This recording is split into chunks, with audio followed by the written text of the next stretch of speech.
मुखेलमंत्री दोतोर सावंत हांच्या हरवळे साखळेच्या घरांत भागवत सप्ताहाचें आयोजन केल्लें।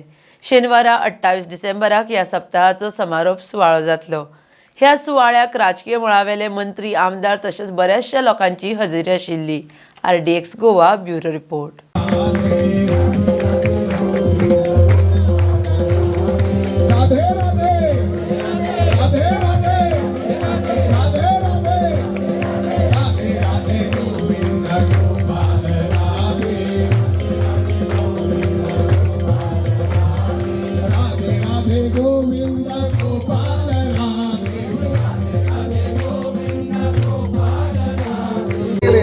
यशोदेला पुत्र झाला, जनी म्हणे आनंदाला, जनी म्हणे आनंदाला।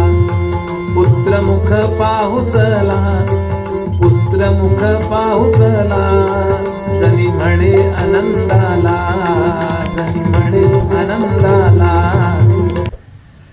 आपण वेगवेगळ्या ठिकाणी भागवत सप्ताह ऐकतो। या भागवतामध्ये मूळ गोष्ट जर बघितली तर ज्याला शाप झालाय असा परीक्षिती राजा, आणि तो पहिल्यांदा भयभीत होता, पण शुकदेवांनी भागवत सांगायला त्याला सुरुवात केली आणि तो निर्भय झाला। त्याचे सगळ्या प्रकारची जी भीती आहे ती निघून गेली। एवढं सामर्थ्य, पण फक्त एवढीच एका गोष्ट भागवतामध्ये, भागवतामुळे मनुष्य जो आहे, सामान्य असणारा माणूस आहे, तो भक्त होतो आणि तो परमेश्वराला प्रिय होतो। तुम्ही आम्ही असा विचार करत नाही की नेमका परमेश्वर कुठे आहे, काय आहे किंवा नाही आहे, असंही आपल्या मनात येतं। पण तुम्ही जर एक अभंग जर पाहिलात ना, की तुझं सगुण म्हणो की निर्गुण रे, सगुण निर्गुण एक गोविंदू रे, तुझं दृश्य म्हणू की अदृश्य रे, दृश्य अदृश्य एक गोविंदू रे। म्हणजे या जगामध्ये दोन प्रकारच्या शक्ती कार्यरत आहे, एक दृश्य आहे आणि एक अदृश्य आहे। पण या दोन्हीचाही संगम तुमच्यापर्यंत आणून कोणी ठेवत असेल तर ती भागवताची कथा आहे। तुम्हाला आपल्या अंतरंगात असणारा जो परमेश्वर आहे तो जागा झालेली, ते म्हणजे त्याचं साक्षात्कार होईल। हो, माझ्या आत कोणीतरी आहे आणि तो सत्वगुणी आहे, तो उत्तम आहे, त्याला फक्त चांगलंच आवडतं, त्याला वाईट आवडत नाही। भागवत कथा ऐकता ऐकता माझ्यात झालेला बदल मला समजत नाही आणि मी बदलून जातो। माणसाचं ट्रान्सफॉर्मेशन म्हणून जर म्हणाल ना, काहीतरी व्हायला पाहिजे, बदल व्हायला पाहिजे, तो अशी कथा ऐकली की होतो आणि सहजच गत्या माणूस त्यामध्ये तल्लीन होतो। दृश्य अदृश्य एवढ्यासाठी सांगितलं आपल्याला।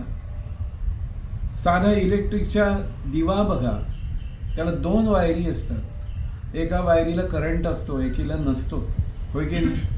पण त्या दोन्ही एकत्र आल्याशिवाय दिवा लागत नाही, होय की नाही? म्हणजे नुसतं एकच करंटवाले तर तसं होणार नाही। तद्वतच हे दिसणारी जी सृष्टी आहे ही आणि जी न दिसणारी जी सृष्टी आहे पण आहे, त्या दोन्हीचा संयोग आपल्या बाबतीत घडतो आणि आपण त्याच्यामध्ये परमात्म्याकडे खेचले जातो, ओढले जातो। मग काय करायचं? नित्य काहीतरी केलं पाहिजे। हे शरीर जे आहे ना, याला सगळं काहीतरी मिळालंय, खायला मिळालंय, प्यायला मिळालंय, कपडे मिळाले, झोपायला चांगली गादी मिळाली आहे, सगळ्या सोयी सुविधा मिळाल्या, मग आणखीन मागायचं काय, मिळवायचं काय? तर प्रत्येक माणूस जो असतो ना, तो जिथं असतो ना त्यापेक्षा त्याला त्याच्यापेक्षा वेगळं हवं असतं। आणखीन मला काहीतरी वेगळं पाहिजे, अपलिफ्टमेंट। तो वर बघत असतो, हे मी 3 खोल्यात राहतोय ना आणि हे 5 खोल्यात राहत आहे, मला त्याच्याबद्दलचं आकर्षण वाढलेलं असतं। मी ज्या वेळेला, म्हणून केवळ ऐहिक सुख म्हणून पाहू नका, पारलौकिक पारमार्थिक सुख सुद्धा जर तुम्हाला प्राप्त व्हायचं असेल त्या प्रकारचं उच्च पातळीचं, तर त्यासाठी भागवतच ऐकलं पाहिजे।